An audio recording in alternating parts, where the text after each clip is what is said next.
Join us in our fancy fucking living room. We just raced here from Chicago, and you got some really good weather coming. There's tornadoes and stuff coming up, right? Yeah. Hi everybody, how you doing? Hi. Thanks for coming to hear us do whatever we're doing here. And it's nice to see that people came. Thank you so much. We're playing tonight tomorrow, and At El Club. We'll be there El Club. both nights. Cool. So people normally ask, why did you do this? And that's a common question for anybody. But my friend Tom DeSavia, who helped me work on this book, said, you should write a book. I'm not a raconteur by any means, and neither is Exene really, but I would tell a story now and then, and said, oh, you should write a book. And my sweetheart would say the same thing. It sounded like way too much work, way too much discipline, which I don't really have. And then I thought the one good idea I had about this book was to enlist other people that I thought could put a few words together and also were experts in different elements of punk rock. So Tom and I made a list of like what was important in the LA punk rock scene and what made it different. And like one of the things was that it was kind of a cultural revolution because we get shit thrown at us from passing cars and stuff like that. So I called Exene and said, would you like to be an expert on the cultural revolution, which is kind of what she was part of. And then, where people lived, where they congregated and figured out what was punk rock and what wasn't. So we called it Jane Weedland and said, you looked at the Canterbury, which was this old 20s apartment building that had 15 or so punk rockers living in. But you know what, I'm just thinking, this is what I usually do, but Exene's usually not here, so why don't I start, so anyway, we just collected a bunch of people, and I am kind of the narrator. But Exene, let me ask you a couple questions before we get started. Because I had this in my head. Okay, that's great. Yeah. So you read some of the book, not the whole thing. I actually haven't read any of the books. All right, so I'll tell you why. I'm sitting. No, because I was there.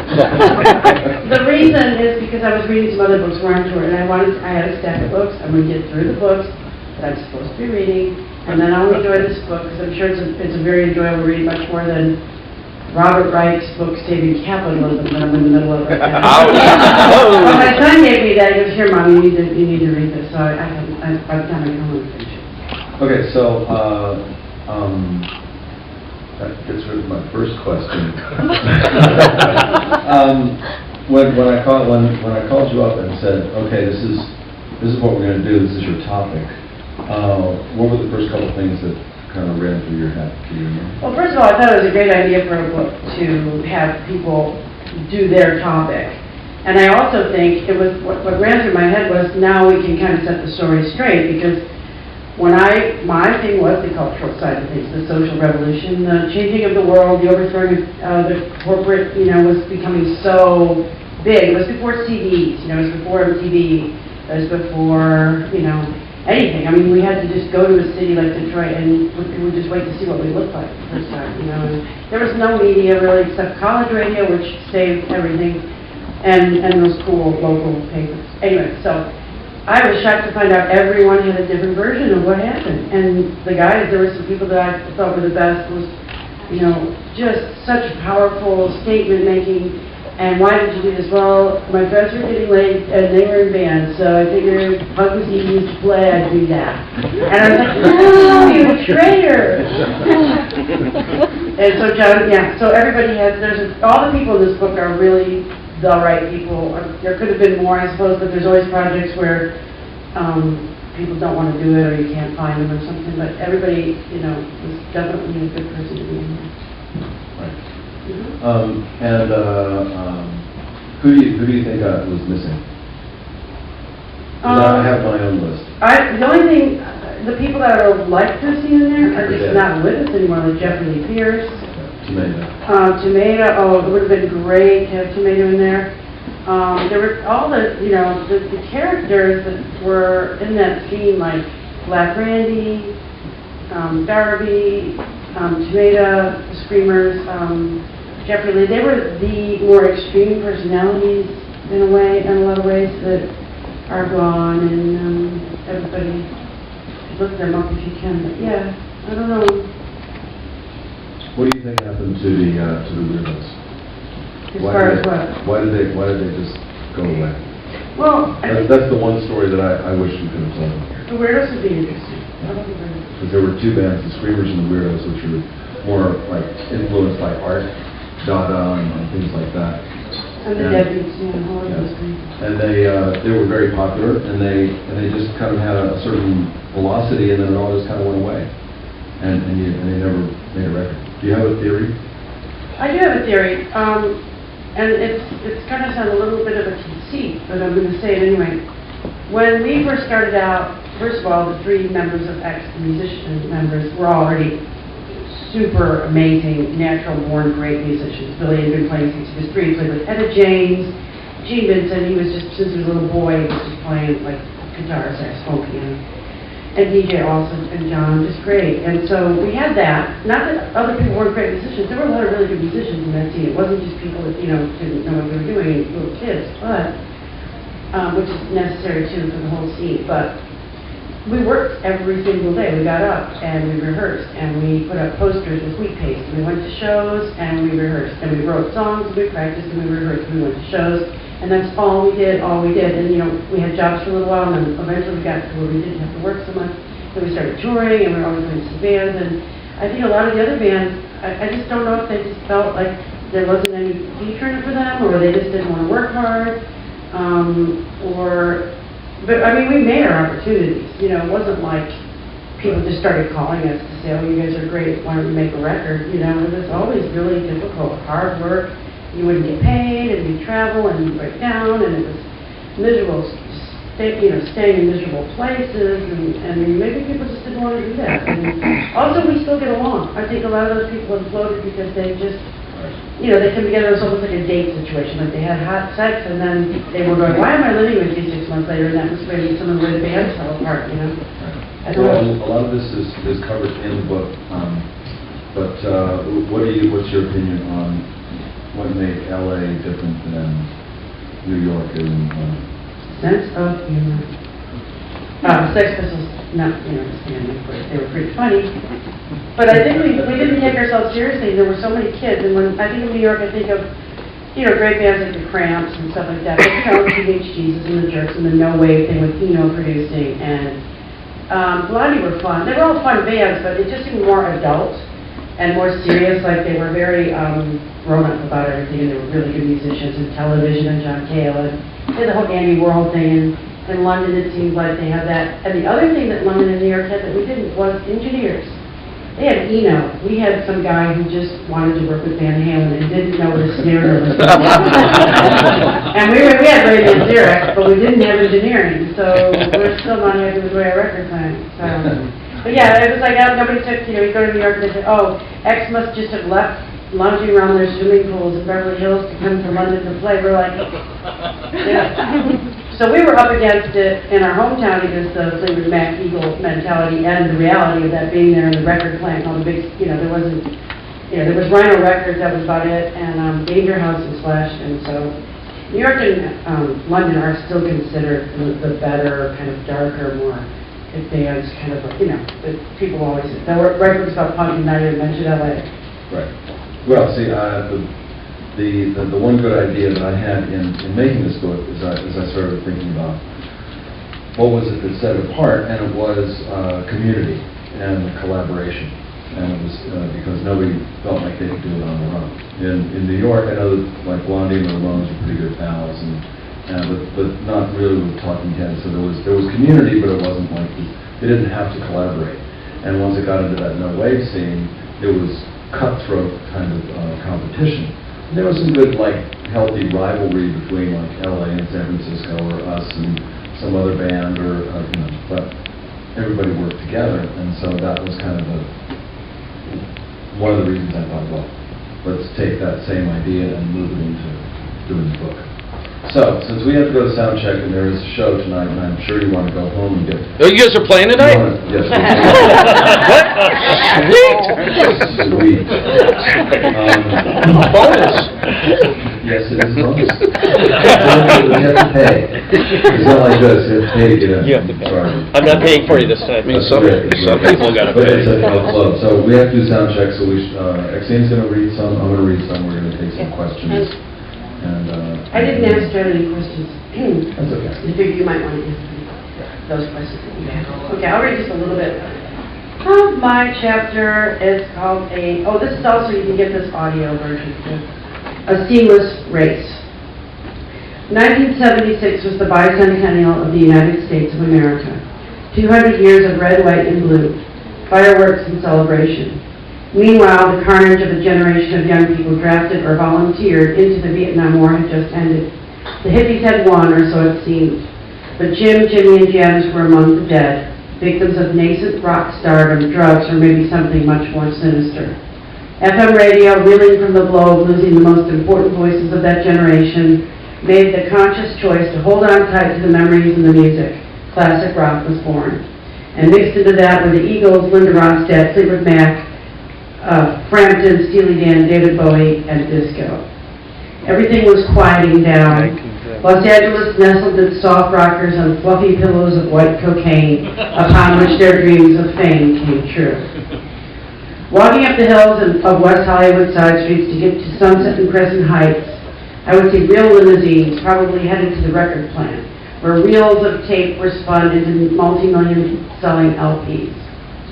Limos full of pretty groupies and skinny rock stars, dressed in velvet and wrapped in scarves, snorting blow, drinking expensive champagne. But I never wanted to be them, not the groupie nor the rock star. I thought they were excessive, alien, obsolete, funny. It felt like the Doors were light years behind us. I loved them. My first realization that music was life-changing, soul-stirring, and cosmic came when I was 12. I had just heard the long version of Light My Fire on the car radio. But only 7 years later, after their mystical Whiskey A Go-Go days, I was only 20 then. Some of the younger kids, teens in the LA scene, didn't have as much knowledge about hippies and 60s music and culture. These kids grew up with Kiss and what their brothers might have played, usually going back to metal, but not rockabilly blues or Little Richard. But we all learned from each other, bits and pieces of Britpop, glam, country, old music, new music, old cars, East LA sugar skulls and lowriders, Hell's Angels with their choppers lined up on the Sunset Strip. It was a sexy, scary thrill to walk the gauntlet of all those biker eyes. We thought we were doing something new and revolutionary, but really we were handed the torch, and it was a seamless race from jazz to poetry to VNs to love-ins to beatniks to hippies to protesters to punk. Not a lot of time passed considering the 200 years of history. Considering that 200 years of history, it was maybe 25 years' time. Like that? Okay, one more paragraph. But then that's not how it ends. But in so many ways, we punks were different. We were angry, or pretended to be, to ward off the jocks and mockers. We were flippant, funny, bratty and aloof, scared and brave. We were the kind of fearless that comes from not knowing how dangerous what we were doing really was. San Francisco had a comedy-loving side. New York had the dark side, the no-wave scene. I thought the Ramones were just as dark as James Chance with their pale skin, skinny leathers, and a kind of West Side Story Jets legacy. Los Angeles had the wild, reckless humor, drugs, and beer, yet close-knit community side covered. We were fun. We wanted the world to revolve around us. I had picked the right city to land in when I made my escape from Tallahassee, Florida. All right, this is chapter 1. Something's happening here. It could have been 10 p.m. in July in a painted plywood hallway upstairs at the Whiskey A Go-Go. There was a corner with red and black linoleum squares on the floor. This corner was at the end of another short hall and staircase that led down to the stage. I stood there breathing short breaths, waiting for the rest of X to join me before we'd walk down those stairs. I imagined Jim Morrison and Ray Manzarek, or Otis Redding, or Arthur Lee, or Marvin Gaye and Tammy Terrell standing on the very same spot, waiting for the rest of the world to catch up to them.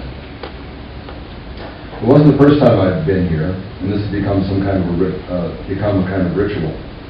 But it was the first time in 1978 that the show was sold out and the whiskey had added another. This was a place where you knew that something was definitely happening. You were definitely headed somewhere. I would look down at my shoes and those red and black squares and think that we were part of something like others had been part of something else, where people in their audience had known something that other people did not, and were about to see something the rest of the world might see soon. When we walked down those stairs, I knew it would go from 0 to 100 in a blink. Cymbals would crash and DJ Bone Break would hit his drum so hard that he'd probably knock something over, or snap a hi-hat pedal in two. I might pull the cord out of my guitar and stop the giant rumbling bass, and we would forget all about this asshole sound man who said we were too loud. After all the nights of rehearsal and learning songs, bad equipment, the mask, and other DIY shows, this would be louder than hell. And there would be songs hurtling past and swirling around us, and somewhere amidst the mayhem, there would be a moment where everything would slow down and I would see things in slow-mo. I'd catch someone's face distorted by a shoulder or the palm of another's hand, or Exene's hair would rise into a fan as she flipped it in or out of her face. I would glimpse her dark red lips making wonderful sounds, and I knew were the only sounds that could be made at that moment. She would tell the truth to all these people who knew that she would tell the truth. There would be flashing lights and sharp, piercing guitar notes and monstrous chords, and Billy would look like he was straddling a wide creek with a smile that was genuine and scary and somewhat practiced because a fan of his rockabilly band, and said that he didn't look like he was having fun when he played. I knew Exene and I would bounce around the stage unhinged, but Billy would stay still, play so fast and true and smile and wink at girls. There would be people's faces upturned to the lights, and we would recognize over half of those faces, and they knew where and about who the songs had been written. There would be sweat, and DJ would have no shirt on, and he would shine with the power of his driving hands and arms and legs, and his eyes would roll back in his head, and his chin would tip upward, and sometimes steam would rise from his back. And we knew that we were unstoppable, and that we had power, and there was definitely something happening here. Yeah! Tonight! Something's happening here. So yeah, we're playing tonight. It's kind of a different show. We call it X in Concert, because we've added a fifth member. He plays drums and guitar on a few songs, so the DJ can play vibes on a few songs. Billy plays sax on a few songs. He plays some songs that we actually never played when we wrote them because they were too many instruments and too kind of complicated and so on. And then there's just full-on punk rock and stuff like that. So, having said that, I hope you all come. We'll do some questions, and then we got to go to soundcheck. Yeah. So, any questions? Raise your hand and